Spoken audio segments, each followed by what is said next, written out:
ನಮಸ್ಕಾರ ಪ್ರೀತಿಯ ವೀಕ್ಷಕರೆಲ್ಲರಿಗೂ ಇವತ್ತಿನ ಸಂಕಲ್ಪ ಸುದ್ದಿ ಕಾರ್ಯಕ್ರಮಕ್ಕೆ ಆತ್ಮೀಯ ಸ್ವಾಗತ ಹೇಳ್ತಾ ಇರೋದು ನಾನು ಅನುಷಾ. ಇನ್ನು ಕಾರ್ಯಕ್ರಮದಲ್ಲಿ ನಮ್ಮ ಜೊತೆಲಿದ್ದಾರೆ ಸ್ಪಿರಿಚುವಲ್ ಗುರು ಡಾಕ್ಟರ್ ವಿಷ್ಣು ದತ್ತ ಗುರುಜಿಯವರು. ಗುರುಗಳನ್ನ ಕಾರ್ಯಕ್ರಮಕ್ಕೆ ಬರಮಾಡ್ಕೊಳ್ಳೋಣ.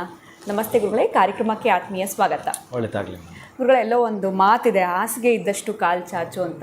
ಸಾಕಷ್ಟು ಜನಕ್ಕೆ ಒಂದೊಂದ್ಸಲಿ ಈ ಆಸೆ ಅನ್ನೋಂಥದ್ದು ಜಾಸ್ತಿ ಇರುತ್ತೆ. ಅದಾಗುತ್ತೋ ಇಲ್ಲೋ ಗೊತ್ತಿಲ್ಲ, ಆದರೂ ಪ್ರಯತ್ನ ಪಟ್ಬಿಡುವಂಥದ್ದು ಅಥವಾ ಇಲ್ಲೊಂದು ಕಡೆ ಕಮಿಟ್ಮೆಂಟ್ಸ್ ಹೆಚ್ಚಾಗಿ ಮಾಡ್ಕೊಂಡು ಬಿಡ್ತಾರೆ ಅಂತ ಹೇಳ್ಬೋದು. ಈ ಹಾಸಿಗೆ ಇದ್ದಷ್ಟು ಕಾಲು ಚಾಚು ಇದರ ಒಂದು ಅರ್ಥ ಆಗಿರಬಹುದು, ಎಲ್ಲಿ ನಾವು ಎಡುತ್ತೀವಿ, ಯಾವ ರೀತಿ ನಮ್ಮ ಆಲೋಚನೆಗಳು ಮಾಡಬೇಕಾಗತ್ತೆ, ಇದ್ರ ಬಗ್ಗೆ ಇವತ್ತಿನ ವಿಡಿಯೋದಲ್ಲಿ ತಿಳಿಸ್ಕೊಡಿ ಗುರುಗಳು. ಓಂ ವಿಶ್ವಸ್ಮೈ ನಮಃ.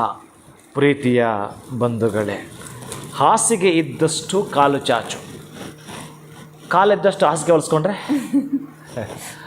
ಆಗಲ್ಲ ಅಂತೀರೇನೋ. ಈ ಪದ ಏನಂದರೆ, ಮನುಷ್ಯ ಅನ್ನೋನು ಆಸೆ ಆಕಾಂಕ್ಷೆಯನ್ನು ಹೊತ್ಕೊಂಡಿರಬೇಕು.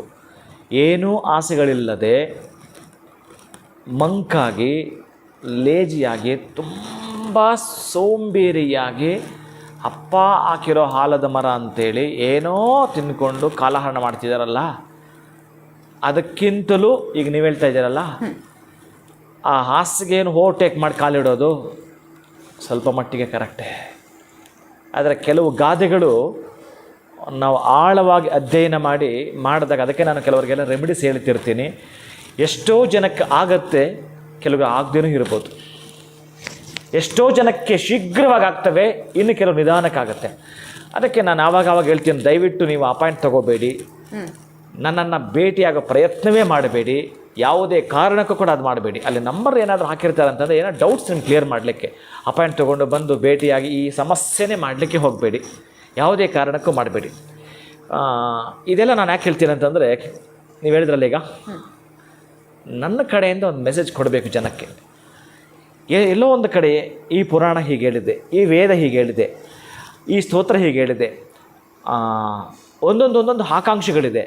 ಜನ ಹೆಂಗೆ ತಪ್ಪು ತಿಳ್ಕೊಳ್ತಾರೆ ಅಂತಂದರೆ, ಎಲ್ಲೋ ಒಂದು ಕಡೆ ಇದು ಮಾಡಿಕೊಂಡೆ ನನಗೆ ಖುಷಿ ಕೊಡ್ತು ಗುರುಗಳೇ, ಆವತ್ತು ನೀವು ನಮ್ಮ ಮಗಳು ಮದುವೆ ಆಗಬೇಕಾದ್ರೆ ಒಂದು ರೆಮಿಡಿ ಹೇಳಿದ್ರಿ, 14 ವರ್ಷ ಆಗದೆ ಇದ್ದ ಮಗುವಿಗೆ ಅದನ್ನು ಬಿಡ್ತೀನಿ. ಮೊನ್ನೆ ಅಷ್ಟೇ ಯಾರೋ ಒಬ್ಬ ಡಾಕ್ಟ್ರ್ ಅವರು, ಅವ್ರ ಹೆಸರು ಕೂಡ ಹೀಗೆ ಹೇಳ್ತೀನಿ, ಅವರು ಕೂಡ ಇದನ್ನು ಮಾಡಬೇಕು ಅಂತ ಬಂದವರು ಕೂಡ, ರಂಜಿತ್ ರೆಡ್ಡಿ ಅಂತೇಳಿ. ಅವರ ತಾಯಿಗೆ ಒಂದು 6 ಸಿಸ್ಟಮ್ ಇಟ್ಟಿದ್ದೀನಿ ನಾನು. ಏನು ಪ್ರಯತ್ನ ಮಾಡಿದ್ರು 4 ವರ್ಷಗಳಿಂದ ಆಗಲಿಲ್ಲ.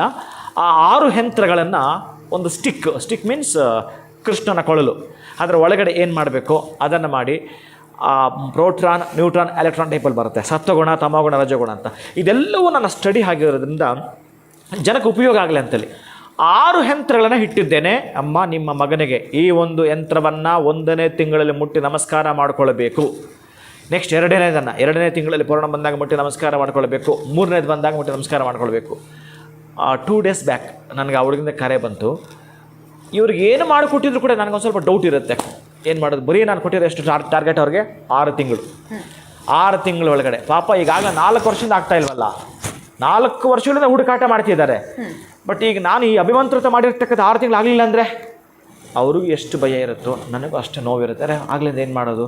ಅದಕ್ಕೆ ಪ್ರತಿನಿತ್ಯ ಅವ್ರಿಗೆ ನಾನೇನು ಹೇಳಿಬಿಟ್ಟಿದ್ದೀನಿ, ಅವ್ರಿಗೆ ಮಾತು ಕೊಟ್ಬಿಟ್ಟಿದ್ದೀನಿ ಅಂತೇಳಿ ನಾನಿಲ್ಲ ಅಪ್ಲಿಕೇಶನ್ ಹಾಕ್ತೀನಲ್ಲ, ಅದೆಲ್ಲವೂ ಕೂಡ ಸೇರಿಸ್ತಿರ್ತೀನಿ ಅವ್ರಿಗೆ. ನಾನು ಏನಾದರೂ ಮಾತು ಕೊಟ್ಟರೆ ಎಷ್ಟು ಪೈನ್ ಇರುತ್ತೆ ನನಗೆ ಆ ತರಹದ್ದು ಮಾಡಿದಾಗ.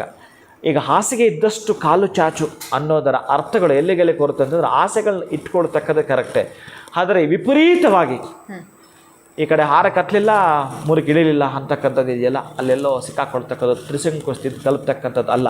ಈಗ ಆ ಹುಡುಗನು 2 ಡೇಸ್ ಬ್ಯಾಕ್ ಕಾಲ್ ಮಾಡಿ ಮದುವೆ ಸೆಟ್ ಆಗಿದೆ, ಎಂಗೇಜ್ಮೆಂಟ್ ಕೂಡ ಆಗ್ತಾ ಇದೆ. ಎಷ್ಟು ಚೆನ್ನಾಗಿ ಹೇಳಿದೆ ಅಂತಂದರೆ ಖುಷಿ ಆಯ್ತು. ಎಸ್, ನೆಕ್ಸ್ಟ್ ಈ ರೆಮಿಡಿನ ಇನ್ಯಾರಿಗಾದ್ರೂ ಅಪ್ಲೈ ಮಾಡ್ತೀನಿ. ಇದನ್ನು ಮಾಡಿದ್ದು ಕೂಡ ಎಲ್ಲಿ ಅಂತಂದರೆ, ತಮಿಳ್ನಾಡಲ್ಲಿ ಒಂದು ಹೆಣ್ಣು ಮಗುವಿಗೆ ಕೆಲವು ವರ್ಷಗಳಾಗದಿದ್ದಾಗ ಮಾಡಿದ್ದು ರೆಮಿಡಿ ಇದು. ಪಾಸ್ ಆಗಿತ್ತು ಅವರಿಗೆ. ಅದಕ್ಕಾಗಿ ನಾನು ಈ ಡಾಕ್ಟ್ರಿಗೆ ಈ ರೆಮಿಡಿ ಕೊಡಬೇಕಾಯಿತು, ಸಕ್ಸಸ್ ಆಗಿದೆ. ಇದನ್ನು ನಾನು ಯಾರಿಗಾದ್ರೂ ಮೊದಲು ಕೊಟ್ಟಿರ್ತೀನಿ, ಅವರಿಗೆ ನಾನು ಹೇಳ್ತೀನಿ ಉಪಯೋಗ ಆಗಲಿ ಅಂತ. ನೀವು ಅಪಾಯಿಂಟ್ ತೊಗೊಂಬಿಡಿ, ನನ್ನ ಹತ್ರ ಬಂದುಬಿಡಿ, ನನಗೆ ಅಷ್ಟು ಕೊಟ್ಟುಬಿಡಿ, ನನಗೆ ಆ ಋಣಗಳು ದಯವಿಟ್ಟು ಬೇಡ. ಆಮೇಲೆ ಏನು ಮಾಡಿದ್ರು ಆಗ್ತಾಯಿಲ್ಲ ಗುರುಗಳೇ ಅನ್ನಲಿಕ್ಕೆ ತುಂಬ ನಿಮಗೆ ಖುಷಿ ಇದ್ದರೆ, ಸಂತೋಷ ಇದ್ದರೆ ಮಾತ್ರನೇ ನೀವೆಲ್ಲೋ ಒಂದು ಕಡೆ ಮಾತಾಡಬೇಕು ಅನಿಸಿದ್ರಲ್ಲ, ಅಪಾಯಿಂಟ್ ಅಲ್ಲ, ನಾನು ಫೋನಲ್ಲಿ ಬೇಕಾದ್ರೆ ಮಾತಾಡ್ತೀನಿ. ಆದರೆ ಮೇಜರ್ ಏನು ಅಂದರೆ, ಇಲ್ಲಿ ತಲೆನೋವು ಎಲ್ಲೋ ಒಂದು ಕಡೆ ಇರ್ತಾರೆ. ಎಲ್ಲ ತರಹದ ಜನ ಇದ್ದಾರೆ ಈ ಸಮಾಜದಲ್ಲಿ. ಈಗ ಯಾರೋ ನೀವು ಹೇಳಿದ ರೆಮಿಡಿ ಮಾಡಿಕೊಂಡೆ ಗುರುಗಳೇ, ಅದು ಆಗಲಿಲ್ಲ, ನನಗೆ ಬೇಸರ ಆಯಿತು ಹಾಗೆ ಅಂತೇಳಿ.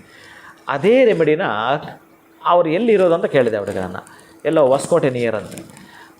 ನನಗೆ ತಕ್ಷಣ ಫ್ಲ್ಯಾಶ್ ಆಗಿಬಿಡ್ತು. ಒಂದು ವಾರಗಳ ಹಿಂದೆ ನಾನು ಅಲ್ಲಿ ಹೋಗಬೇಕಾದ್ರೆ ನನಗೆ ಆ ಊರಿನ ಒಬ್ರು ಗುರುತು ಹಿಡಿದು, ಸ್ವಾಮೀಜಿ ನೀವು ಯೂಟ್ಯೂಬಲ್ಲಿ ಹೇಳಿದ್ದು ರೆಮಿಡಿ ಮಾಡಿಕೊಂಡು ನಾನು ಧನ್ಯಳಾಗಿದ್ದೀನಿ, ನಮ್ಮ ಜಮೀನು ಪಡ್ಕೊಂಡೇನ ಅಂತ ಖುಷಿ ಆಯಿತು. ಅವ್ರಿಗೆ ಅಪ್ಲೈ ಆಗಿದೆ, ನಿನಗೆ ಅಪ್ಲೈ ಆಗಲಿಲ್ಲ, ನಾನೆಂತ ಮಾಡೋದು? ಇನ್ನು ನಿಮ್ಮ ಕರ್ಮ ಸವಿತಿರಲ್ಲ.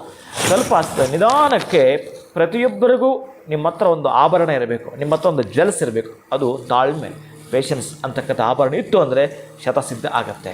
ಆದರೆ ನೀವು ಹೇಳ್ತಾ ಇರ್ತಕ್ಕಂಥ ಹಾಸಿಗೆ ಇದ್ದಷ್ಟು ಕಾಲು ಚಾಚು ಅನ್ನೋದರ ಅರ್ಥ, ಅದರ ಪರಿಧಿ, ಅದರ ಪರಿಮಿತಿ ಏನಿದೆಯೋ ಅದು ಪ್ರತಿಯೊಬ್ಬರು ಕೂಡ ಅಪ್ಲೈ ಆಗ್ತಕ್ಕಂಥದ್ದು. ಅವರ ಯೋಗಗಳು, ಅವ್ರು ಏನು ಓದಿದ್ದಾನೆ, ಅವನ ಆಸೆ ಏನಿದೆ, ಅವನ ಆಕಾಂಕ್ಷೆ ಏನಿದೆ, ಇದೆಲ್ಲವೂ ಕೂಡ ಅವರಿಗೆ ಸಂಬಂಧಪಡುವಂಥದ್ದು ಅರ್ಥ ಆಗುತ್ತೆ. ಪಾಪ ಈಗ ಹೊರಟೋಗಿದ್ದಾರೆ, ಏನು ಮಾಡೋದು? ಮನೆ ಕಳ್ಕೊಂಡಿದ್ದಾರೆ, ಜಮೀನು ಕಳ್ಕೊಂಡಿದ್ದಾರೆ, ಅವರ ಗ್ರಾಮ, ಅವರ ರಾಜ್ಯ ತೊರೆದುಬಿಟ್ಟು ಎಲ್ಲೋ ಬೇರೆ ಕಡೆ ಹೋಗ್ಬಿಟ್ಟಿದ್ದಾರೆ. ಅಷ್ಟೆಲ್ಲ ತಾಪತ್ರಗಳು ಮಾಡ್ಕೊಂಡು ಬಿಟ್ಟಿರ್ತಾರೆ. ಅಂಥವರು ಪ್ರತಿನಿತ್ಯವೂ ಕೂಡ ಬೆಳಗ್ಗೆ ಸಾಯಂಕಾಲ ಪಾರ್ವತಿ ದೇವಸ್ಥಾನ ಸಾಯಂಕಾಲ, ಪದ್ಮಾವತಿ ದೇವಸ್ಥಾನ ಬೆಳಗ್ಗೆ. ಪದ್ಮಾವತಿ ದೇವಸ್ಥಾನ ಅಂತಂದರೆ ಮಹಾಲಕ್ಷ್ಮಿ ಕೂಡ ಆಗ್ಬೋದು. ಈ ಥರ ನೀವು ಹೇಳಿದ್ರಲ್ಲ, ಆ ಹಾಸಿಗೆ ಇದ್ದಷ್ಟು ಕಾಲ ಚಾಚು ಅಲ್ಲ, ಪಾಪ ಉದ್ದ ಮಾಡೋಕ್ಕೋಗಿ ಆಸೆಗಳು ಜಾಸ್ತಿ ಮಾಡಿಕೊಂಡು ಪ್ರಪಾತಕ್ಕೆ ಬಿದ್ದೋಗಿರ್ತಕ್ಕಂದ್ರೆ ನಾನು ಈ ರೆಮಿಡಿ ಹೇಳ್ತಾ ಇದ್ದೀನಿ. ಪ್ರಾತಃ ಕಾಲದಲ್ಲಿ ಅಂದರೆ ಪದ್ಮಾವತಿ ದೇವಸ್ಥಾನ, ಪದ್ಮಾವತಿ ಅಂತಂದರೆ ಮಹಾಲಕ್ಷ್ಮಿ ಕೂಡ, ಅಂಥ ಲಕ್ಷ್ಮೀ ದೇವಸ್ಥಾನದಲ್ಲಿ ಕುಂಕುಮಾರ್ಚನೆಯನ್ನು ಮತ್ತು ಸಾಯಂಕಾಲ ನೀವು ಮಾಡ್ತಕ್ಕಂಥದ್ದು ಏನಿದೆಯೋ ಪಾರ್ವತಿ ದೇಗುಲದಲ್ಲಿ ಕುಂಕುಮಾರ್ಚನೆಯನ್ನು ಮಾಡಿಸ್ತಕ್ಕಂತಹದ್ದು, ಎರಡೂ ಕುಂಕುಮವನ್ನು ಮಿಶ್ರಣ ಮಾಡ್ತಕ್ಕಂಥದ್ದು. ಈಗ ಅವ್ರು ಎಲ್ಲಿ ವಾಸ ಮಾಡ್ತಿರ್ತಾರೋ ಅಲ್ಲಿ ಉತ್ತರದ ಗೋಡೆಗೆ ಆ ಕುಂಕುಮವನ್ನು ಹಾಲಲ್ಲಿ ಕಲಿಸ್ಬಿಟ್ಟು ಓಂ ಶ್ರೀ ಸ್ವಸ್ತಿಕ್, ಓಂ ಶ್ರೀ ಸ್ವಸ್ತಿಕ್ ಈ ಚಿಹ್ನೆಯನ್ನು ಬರೆದು ಬಿಡೋದು. ಹಾಗೇ ಅಲ್ಲಿಂದ ಪ್ರತಿನಿತ್ಯ ಬೆಳಿಗ್ಗೆ ಸಾಯಂಕಾಲ ಯಾವಾಗ ಅವ್ರಿಗೆ ಅನುಕೂಲ ಆಗುತ್ತೋ ಆ ಅನುಕೂಲದ ದಿನಗಳಲ್ಲಿ ಆ ಪದ್ಮಾವತಿಯ ದೇಗುಲದ ಅರ್ಚನೆಯೋ ಪಾರ್ವತಿ ದೇವಿಯ ಸಾಯಂಕಾಲದ ಅರ್ಚನೆಯೋ ನಿಮ್ಮನ್ನು ಕೈ ಹಿಡಿದು ಬಿಡುತ್ತೆ. ನೀವು ಮಾಡಿದ್ದ ಪಾಪ ಪ್ರಾಯಶ್ಚಿತ್ತ ನಿಮಗೆ ಗೊತ್ತಾಗಿ ನಾನು ತಪ್ಪು ಮಾಡಿಬಿಟ್ಟಿದ್ದೆ, ನನ್ನ ಕ್ಷಮಿಸಿಬಿಡು ಅಂತ ಆ ಅಮ್ಮನ ಬಳಿ ಹೇಳ್ಕೊಳ್ಳಿ. ನಿಮ್ಮ ಪರವಾಗಿ ನಾನು ಒಂದು ಅಪ್ಲಿಕೇಶನ್ ಹಾಕ್ತೇನೆ. ಅಂತಹ ತೊಂದರೆ ಯಾರೋ ಸಿಲುಕಾಕೊಂಡಿದ್ರು ಕೂಡ ನೀವು ಆಸೆ ಇಟ್ಕೊಳ್ಳೋದು ಒಳ್ಳೆಯದೇ. ಎಲ್ಲೋ ಒಂದು ಕಡೆ ಯಾರೋ ಮಾತು ಕೇಳಿ ದುರಾಸೆಗೆ ಬಿದ್ದು ಅದು ನಿರಾಸೆಯಾಗಿದ್ದಾಗ ಬಹಳ ಪೇಚಾಟಕ್ಕೆ ಸಿಲುಕೊಂಡಿದ್ದರೆ ಬಹುಶಃ ಅಲ್ಲೂ ಕೂಡ ನಿಮಗೂ ಕೂಡ ಅದು ಆಗಬಾರ್ದಾಗಿತ್ತು, ಆಗಿದೆ. ನೀವು ಅಂಥವರಲ್ಲ ಅನ್ನೋರಾದರೆ, ನೀವು ಅಂತಹ ದುಷ್ಟ ಬುದ್ಧಿನೇ ಇರೋದಾದರೆ ಆ ತಾಯಿ ಕೂಡ ಕಷ್ಟ ಆಗ್ತಕ್ಕಂಥದ್ದು. ಅದಕ್ಕಾಗಿ ಒಳ್ಳೆಯ ಬುದ್ಧಿಯನ್ನು ಇಟ್ಕೊಳ್ತಾ ಪ್ರಾಣ ಸೇವೆಯನ್ನು ಮಾಡ್ತೀನಿ, ಕಷ್ಟದಲ್ಲಿರ್ತಕ್ಕಂಥವ್ರಿಗೆ ಸೇವೆ ಮಾಡ್ತೀನಿ, ನನ್ನ ಕೈಲಿ ಆದಷ್ಟು ನಾನೊಂದು ಸಮಾಜ ಸೇವೆ ಮಾಡ್ತೀನಿ ಅನ್ನೋರಿಗೆ ಆ ಪದ್ಮಾವತಿ ಆ್ಯಂಡ್ ಪಾರ್ವತಿ ಇಬ್ಬರು ಕೂಡ ಕೈ ಹಿಡೀಲಿ. ಖಂಡಿತ ಗುರುಗಳೇ, ಪದ್ಮಾವತಿ ಹಾಗೆ ಪಾರ್ವತಿ ಯಾವ ರೀತಿ ಕೈ ಹಿಡಿತಾಳೆ, ಜೊತೆಗೆ ಆ ಆಸೆ ಅನ್ನುವಂಥದ್ದು ತಪ್ಪಲ್ಲ, ಜೀವನದಲ್ಲಿ ತಾಳ್ಮೆ ಅನ್ನುವಂಥದ್ದು ಕೂಡ ಬಹಳನೇ ಮುಖ್ಯವಾಗಿರುವಂಥದ್ದನ್ನ ತಿಳಿಸ್ಕೊಟ್ರಿ. ಇನ್ನು ಹಾಸಿಗೆ ಇದ್ದಷ್ಟು ಕಾಲ್ ಚಾಚಿನ ಅರ್ಥ, ಜೊತೆಗೆ ಈ ಒಂದು ಸಮಸ್ಯೆಯಲ್ಲಿ ಸಿಗಾಕೊಂಡಾಗ ಏನು ಮಾಡಬೇಕು ಅನ್ನೋದ್ರ ಬಗ್ಗೆ ಕೂಡ ತಿಳಿಸ್ಕೊಟ್ಟಿದ್ದೀರಾ ವಿಡಿಯೋನಲ್ಲಿ. ಬಹಳ ಧನ್ಯವಾದಗಳು. ನಮಸ್ಕಾರ ಗುರುಗಳೇ. ಹರೇ ಶ್ರೀನಿವಾಸ. ನೀವು ಕೂಡ ಈ ಒಂದು ಪ್ರಾಬ್ಲಮ್ನಲ್ಲಿ ಸಿಗಾಕೊಂಡಿದ್ದೀವಿ, ಎಲ್ಲೋ ಒಂದು ಕಡೆ ತುಂಬಾ ಆಸೆ ಇತ್ತು, ಕನಸುಗಳಿತ್ತು, ಎಲ್ಲ ಕೂಡ ಕೈ ಮೀರಿ ಹೋಗಿದೆ. ಏನು ಮಾಡಬೇಕು ಅಂತಂದರೆ ಪಾರ್ವತಿ ಪದ್ಮಾವತಿಯ ಒಂದು ಸರಳವಾಗಿರುವಂಥ ರೆಮಿಡಿನ ಗುರುಗಳು ತಿಳಿಸ್ಕೊಟ್ಟಿದ್ದಾರೆ. ಇವತ್ತಿನ ವಿಡಿಯೋ ತಮ್ಮೆಲ್ಲರಿಗೂ ಇಷ್ಟ ಆಗಿದೆ ಅಂತ ಭಾವಿಸ್ತಾ ಮತ್ತೊಂದು ಹೊಸ ವಿಡಿಯೋನಲ್ಲಿ ತಮ್ಮನ್ನು ಭೇಟಿ ಮಾಡ್ತೀನಿ. ನಮಸ್ಕಾರ.